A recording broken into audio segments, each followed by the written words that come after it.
Good morning. This is Thursday morning. I think it's like, I don't know, 5:15. So I'm about to tell you about Mark Mears.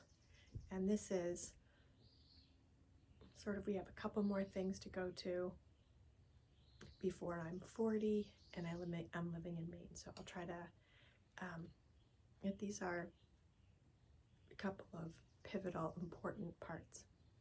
So while I was with the King family, I had enough money to do something that only normal people get to do, which is talk to a lawyer about a will. Like that's a luxury, right? So, I want to say something about the King family and the way I'm living my life. So, when you're not so poor that, well, I shouldn't say that, when you're not in this system, when you're not getting food stamps, welfare, Medicare, Medicaid, all that, government assistance, and you don't have family, for me, I typically had a survivor person, meaning somebody that I tolerated maybe inappropriate behavior, not maybe, definitely inappropriate behavior, because I needed them.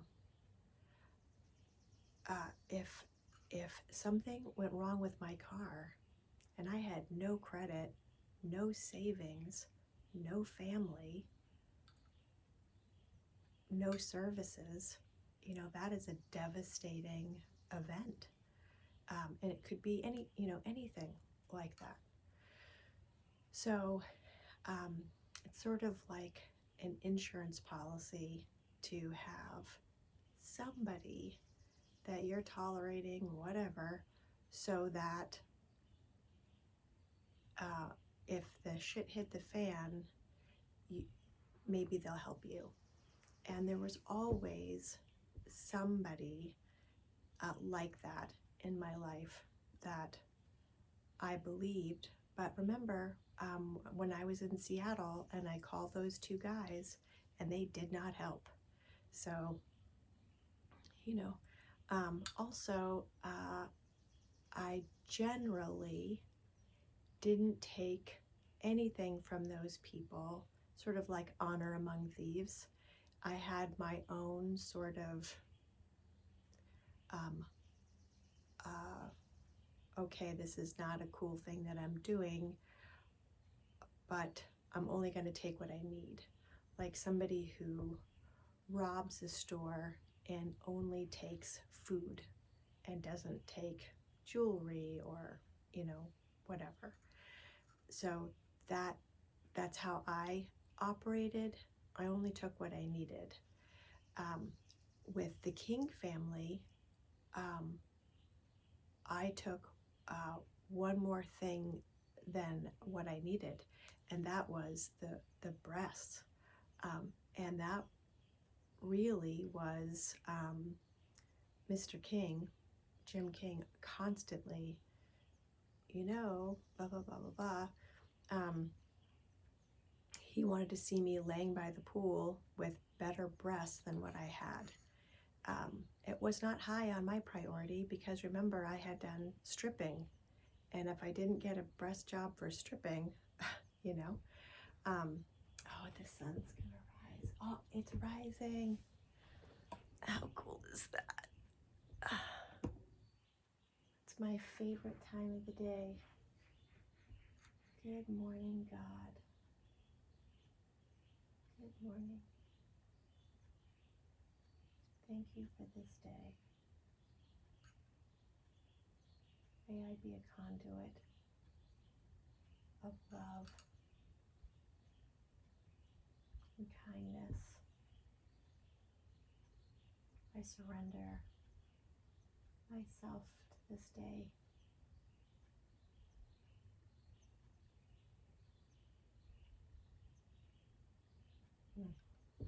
Okay, Careful. Okay. That way you can still see a little bit of it. So anyway, I just want to put that out there. I always felt bad about the breast because I went over my code. So so I meet a lawyer, and I don't even remember how I got Mark's name, but I got the name of this attorney named Mark Mears, and he was a holistic attorney. You know, that the on his door of his very cool office said Namaste. He wrote a book. He worked for the Toyota company for a while, and lived in Japan, and wrote a book called Bringing Home the Sushi. He was just a cool dude. I really liked him, and it wasn't like flirty. I felt like it might be a grown-up friendship. He was married with kids and had a stand-up desk. He was like ahead of his time. Big transcendental meditation guy. Took long walks every day. He was just interesting. So I'm talking to him about putting together a will, and he's teaching me about do not resuscitate and stuff that I had learned a little bit about with my dad. So we're having lunch or something, and I get a call from my daughter, and she tells me that her father is masturbating in front of her, and she was afraid that he was going to touch her, and that her brother told her to call me. So I guess she had been dealing with my ex-husband masturbating, not blatantly, but strategically, like moving a bureau with a mirror on it to a position so that anybody walking down the hall who looked even slightly towards the open bedroom door would see him masturbating. She had seen it. Her friends who came over to visit had seen it. And he was starting to talk to her about masturbation. And she started to have that feeling like I did with my dad, like he's gonna like come for me. So she talked to her brother, and her brother said, remember what mom has taught us, and you need to call mom. So she did. And, you know, amazing grace. How in the world did, you know, like she didn't know that I was having lunch with a lawyer, right? So I talked to him, and we formulate a plan. He calls a therapist that he knows named Elizabeth something, and we make a plan. We call the school and talk to the principal, and I talked to Yvonne, my daughter, and I said, okay, so what we're gonna do is you're going to, and by the way, those phone calls happened after this conversation, and I said, I am so proud of you for telling me that's an awful situation, and you must be so uncomfortable. I know I would be really uncomfortable, and I want you to know that you didn't do anything wrong, and I'm going to help you. So I want you to not tell dad or anybody that other than your brother that you talked to me, and tomorrow I want you to get on the school bus and go to school, and just tonight act like nothing, just a normal night, and tomorrow I will meet you at your school, and then we'll go from there. And she said okay, And then we made all these phone calls, and I had let the children live with their dad and stepmom and gave them the house that I bought through my inheritance, because I believed that this big family had more, much more than what I had. I was barely surviving as one person, never mind with two. And I really believed that I was doing what was best for those children.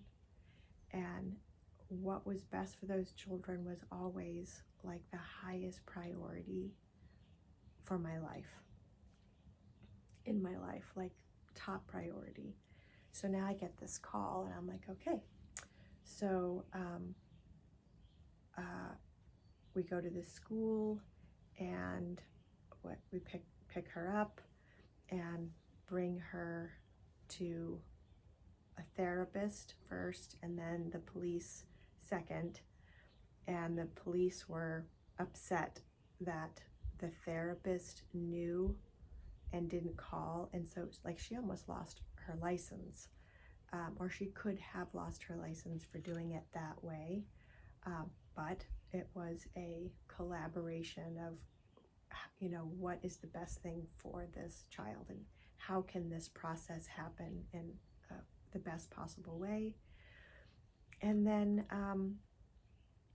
as the story unfolded, he hadn't touched her. She was 12. He hadn't touched her. It was this masturbation thing. So I didn't want him to be publicly humiliated and have this be a big thing. And this was so common for me. I try to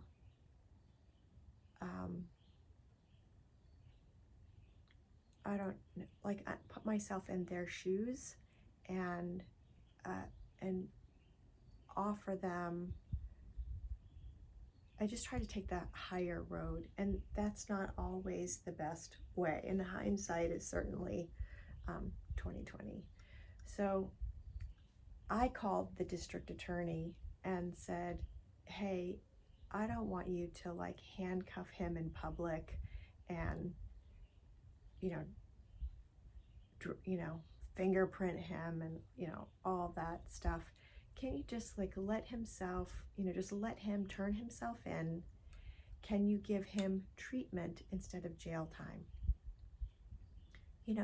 Treatment. So I'm living in Johnson County, which is a more affluent, progressive, for the Midwest, community. And Don is living in, what was that called? Whatever county. I think it's a Lynn County, whatever. And that is still farmland, good old boy. They said that Don, my son, could still stay living with his dad and stepmom because men don't molest boys. Men aren't sexually inappropriate with boys. And the treatment was not really treatment, just saying. But at the time, I felt like that was the best thing. So, and since we had child support, I was paying child support. He had one child, I had one child, so we just called it even. And Yvonne came to live with me in my 1-bedroom apartment. And I didn't, Gladwin and Virginia died, so now I don't have a job. And Mark Mears said, I'm not going to charge you for any of the legal fees. I'm going to do this pro bono, and I could use some help in the office why don't you come to work for me? And then the flirtation started, and then the romance began. And once again, it wasn't, I thought he was so cool. Like, I admired him. I thought he was awesome. But the second he's being inappropriate with me, all of that, you know, he was a teacher of ethics and mediation. So he's teaching other attorneys and therapists how to be a mediator and really pushing ethics while he's grabbing my ass. You know, there's a disconnect. And the good things, you know, Yvonne got, you know, she was going through therapy, and she really wasn't talking. She didn't want to talk bad about her dad. So it was a long time for her to be able to really grow. But that particular time in her life, she was going to therapy, but she wasn't engaging in therapy. And I'm working for this holistic attorney. Yvonne's going to a new school. My son tells me, don't even think about taking me away from the farm. I will run away and you will never see me again.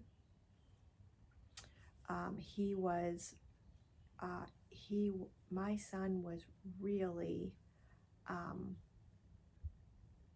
hurt.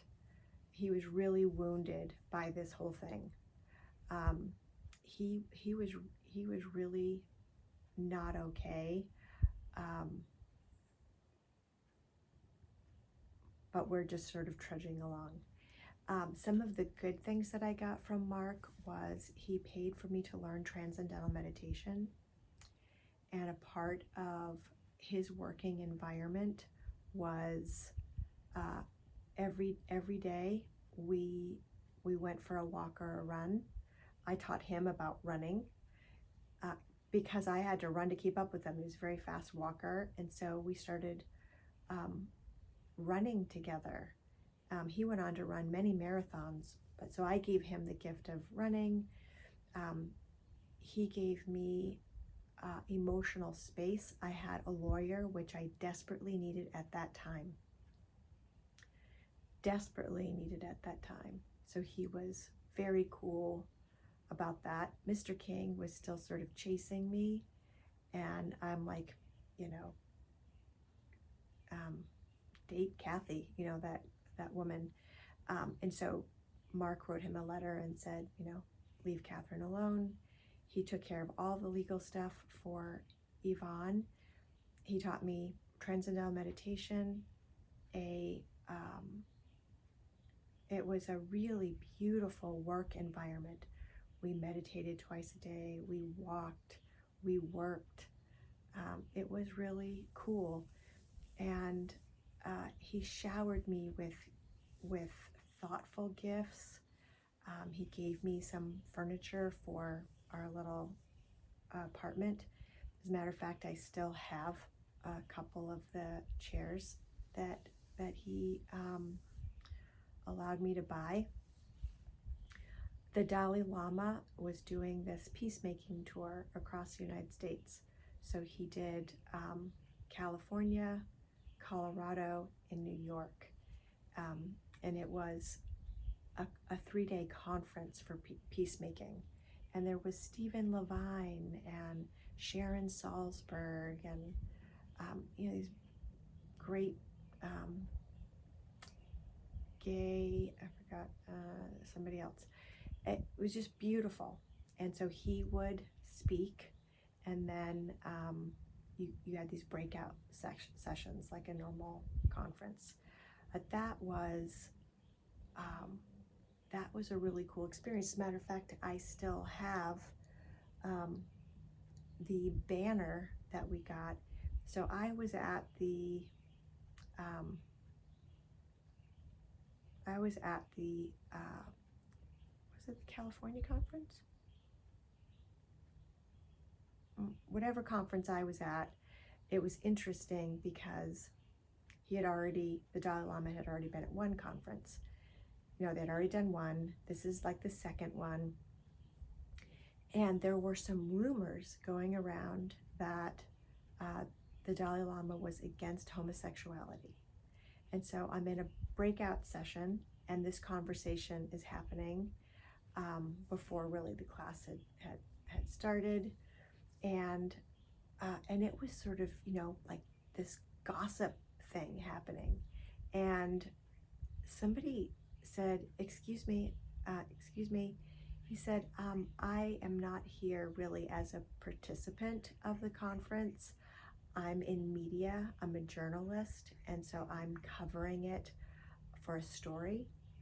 And I was at the conference before this one, and the Dalai Lama never said that he was against homosexuality. I was there, I heard his words, and it has been fascinating to watch it turn into this level of gossip. We are at a peacemaking conference, and you guys are like causing slander and gossip and upset and division in your own peacemaking conference. And I thought that was such a pivotal moment. It was so cool. What wasn't cool was the fact that I was rooming with Mark's wife. She did not know about us, and I felt horrible, just horrible, horrible. And the other thing that was of interest was when I was stripping, the people who were the normal guys coming in were just, during the week, it was just like lonely guys. On the weekends, it would be like the worst offenders, kind of like the conference, the worst offenders were lawyers and law enforcement. The lawyers were the worst. Law enforcement was the worst. They were the ones that were grabbing you, manhandling you, saying the worst stuff, lewd, disrespectful. It was really interesting to me. Even met a few judges during that time. So here I am at the peacemaking conference. Anyway, so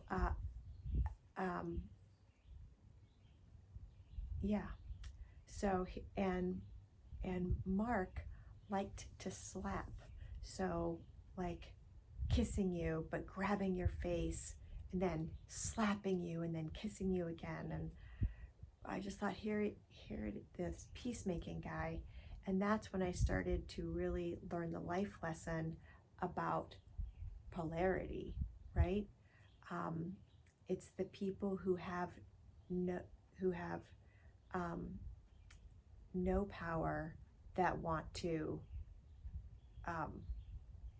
they want to be the hitters, and the people who have all the power that want to be dominated. Like there's just this pull one way or the other to moderate, which I love. I love moderate.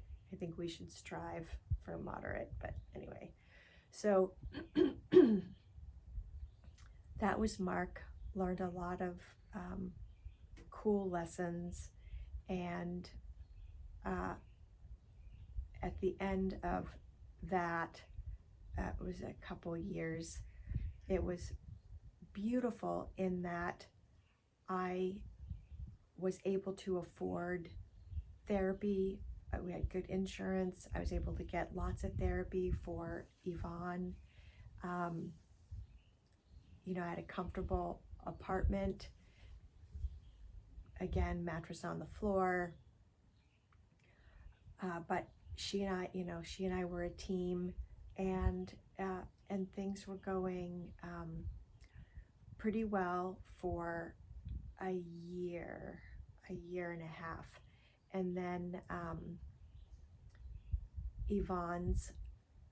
now for Yvonne, her family dropped her like a hot potato. My whole thing was they're a big family, a Christian family, a farm family. They have more. It's a better deal for the kids. And I told you about my father-in-law being sexually inappropriate, so the in-laws, my husband's mom and dad, are having their big Thanksgiving. Like holidays was always a big deal. And while Yvonne is with me, she is not invited to, she does not get a single present. So the family treated her like she did something wrong. So it was me and Yvonne, and a little bit Donald Lee, my son, but it was me and Yvonne. Nobody came to see her. Nobody sent her a card.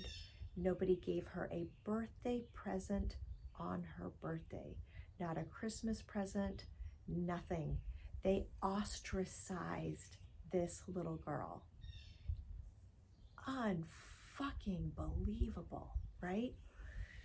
So now they're saying, hey, we're having Thanksgiving. We would like Yvonne to come to Thanksgiving.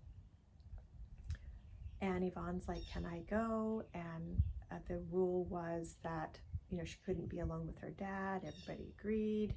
And so she goes to their house for Thanksgiving. Excuse me. She comes back from Thanksgiving, and she is not okay. She is not okay. And we had, telephones way back then, not cell phones. We had telephones. And I heard her talking on the phone to someone. I picked up the other phone and listened. And I was blown away by what I heard. Her grandfather, her father's father, the one that made a pass at me, and the therapist did say, watch out for your father-in-law. If he made a pass at you, that means he doesn't have boundaries, and someday he's going to make a pass at your daughter. And at the time, I thought, that's ludicrous. She's a little girl. He's not gonna. It all came back to me on that phone listening, and she said she wanted to die. She's telling her friend that what had happened and that she wanted to die. And I'm like, oh my God. So I called the police. I did the whole thing like before. But the first time, Yvonne had 5 girlfriends who all said the same thing, right? This time, it is her word saying, my grandfather, put his hand down my pants, and so the people interview the family, and they look like such a great, wonderful family, right? And they see me, right, living on a mattress in this little apartment, and they interview my son. And my son says, Yvonne is just mad because after the first time, they sold her horse. and she's just getting revenge because they sold her horse. So the grandfather was never found guilty. It was dismissed. Unbelievable. Fall through the system. So Yvonne then starts on a regular basis trying to kill herself. And she is in and out of treatment programs, hospital,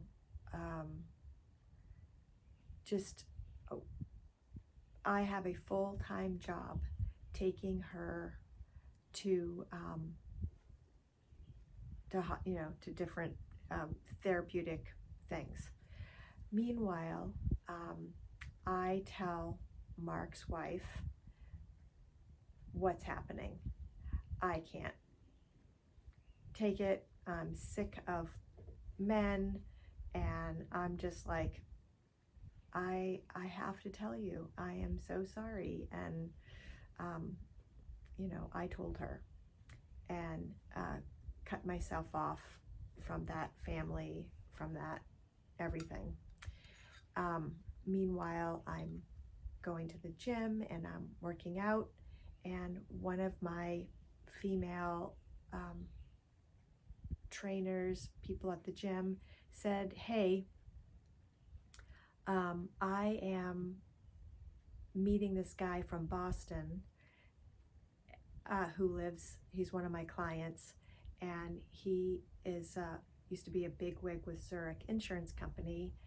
I'm trying to put a training program in hotels, so you can just turn on the television and there'll be exercise equipment, bands or whatever, and he's talking to me about it, but I can't understand him. Would you be willing to come and meet this guy with me? And I'm like, sure, happy. It'd be nice to talk to somebody from Boston.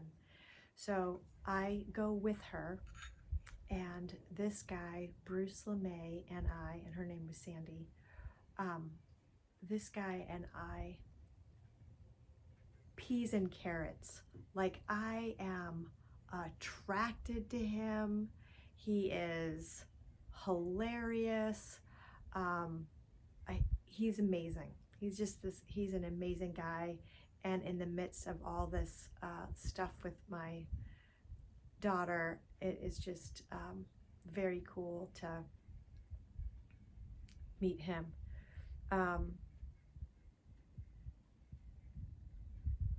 Yeah. So, and I'm trying to get my my timeline straight here. Anyway, so it doesn't work out with him and her, but he says, listen, Catherine, I am starting a business here. It's a national tool expense program. It is for companies that have mechanics as employees, and that the employee is an employee. It's not an independent contractor, it's an employee. Like, car dealerships have mechanics, and those mechanics have to bring their own tools. The tools aren't provided. Same thing with heating, cooling, and plumbing companies. Same thing in the trucking mechanics industry. Same thing with aviation mechanics. These guys are employees, and they have to bring their own tools. And because of that, there's a program in the tax code that allows them to get a tax break. So he said, I'm a minority owner. There's a majority owner in Manassas, Virginia. We are just getting going, and I'd like to interview you for the job. And he said, I think you have natural talent. Now, I'm doing home health care, and I've been taking prerequisite classes to be a minister. Salesperson is not on my radar, right? and I am taking care of my daughter. So the money is something that I can't ignore. And it is a lot of money that he's talking about. He's like, you could have a 6-figure income, blah, blah, blah, blah. I can't even imagine what a 6-figure income would be. So I interview for the job and I get it. I get the job. And that job changes everything. I go from having to do survival stuff and, you know, I have a mattress, not a bed. I go from this to a whole new world. I shouldn't have completed junior high school. I didn't even finish or even go halfway through 9th grade. And now I am about to embark on a journey where I'm going to make a 6-figure income. My world is about to completely change beyond my wildest dreams. This is the final chapter of Kansas that I'm going to tell you on the next video. It was called Cash Management Systems, or CMS.